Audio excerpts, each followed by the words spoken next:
राज्यसभा चुनाव को लेकर के विपक्ष द्वारा यानी महागठबंधन और रेड्डी द्वारा ये कहा जा रहा है कि आप लोग खरीद फरोख्त किए हुए हैं। देखिए, विपक्ष के पास पहले भी आंकड़ा नहीं था, उनको चुनाव में हिस्सा नहीं लेना चाहिए था।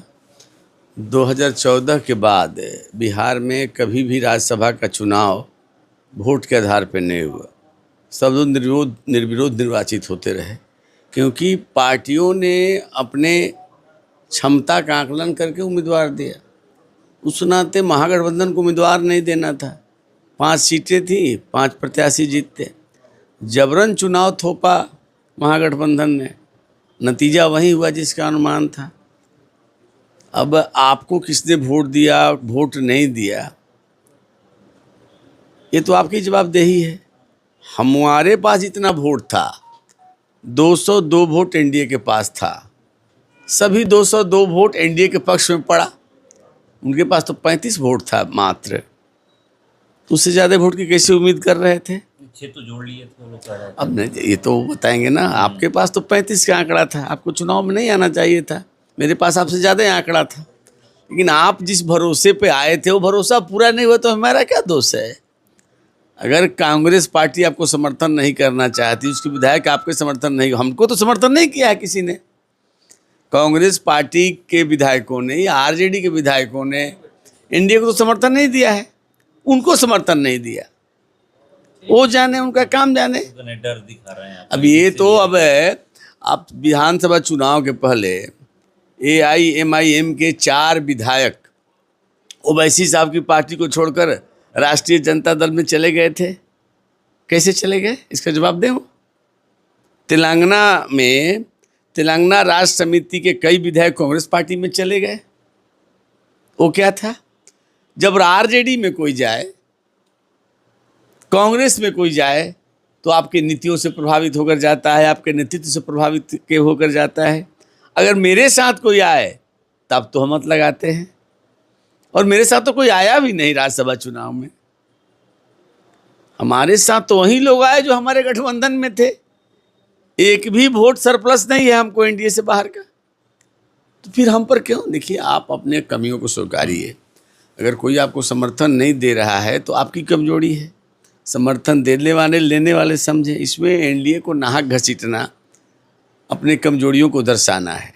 आप अगर अपने दल को, गठबंधन को एकजुट नहीं रख पाते हैं, हमारा क्या दोष है? बीजेपी की जिम्मेवारी है कि महागठबंधन के लोगों को एकजुट रखे, ये हमारी जिम्मेवारी है क्या? और तेजस्वी यादव जी को तो अब सावधान हो जाना चाहिए। अब तो नेता प्रतिपक्ष की कुर्सी भी खतरे में है, क्योंकि जो बिहार विधानसभा की प्रक्रिया तथा कार्य संचालन नियमावली है, उसमें नेता प्रतिपक्ष का दर्जा पाने के लिए किसी एक दल को 25 विधायकों को दरकार होना चाहिए। 25 का आंकड़ा था उनके पास, एक विधायक तो उनके साथ नहीं है। अब हिम्मत है तो उनको निकालें। तेजस्वी यादव निकालेंगे भी नहीं, क्योंकि उनको इस बात का पूरा अंदाजा है कि तब कुर्सी चली जाएगी। बिल्कुल नहीं, तो निकाल देना चाहिए। अगर उनके दल के किसी विधायक ने अनुशासनहीनता दिखाया, दल के फरमान को नहीं माना, नेतृत्व में विश्वास नहीं किया, तो आपको दल से बाहर निकालने का हिम्मत जुटाइए। बीजेपी पर क्यों आरोप लगा रहे हैं आप? ये आपके दल के विधायक हैं। कांग्रेस पार्टी आपकी गठबंधन की पार्टी है, तो आप गठबंधन से सवाल करिए। देखिए, विपक्ष बार बार यही गलती कर रहा है। अपने कमजोरियों को टटोलना चाहिए, उसको दुरुस्त करने का उपाय करना चाहिए। जनता का भरोसा पहले ही आप पर उठ चुका था, अब आपके विधायकों का भरोसा आप पर नहीं है, ये तो आपकी कमी है।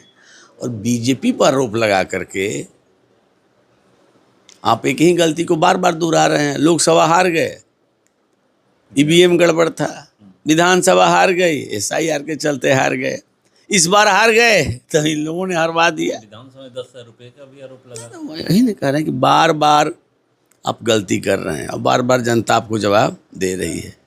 उम्र भर गालिब भूल यही करता रहा, चेहरे पे धूल थी और आईना साफ करता रहा। आप अपने कमजोरियों को दूर करने के बजाय बीजेपी पर आरोप लगा रहे हैं, एनडीए पर आरोप लगा रहे हैं, तो आगे भी यही नतीजा आने वाला है। आखिरी सवाल है, अब तो बीजेपी के मुख्यमंत्री बनने वाले हैं, कौन होंगे? अभी तो नीतीश कुमार जी बिहार के मुख्यमंत्री हैं। आगे क्या होगा इसका आकलन करना तो बड़ा मुश्किल काम। चेहरे पर बातें हो रही है कि अभी ये हो सकता है, अभी ये हो नीतीश जी मुख्यमंत्री हैं, आगे आगे देखिए होता है क्या। एक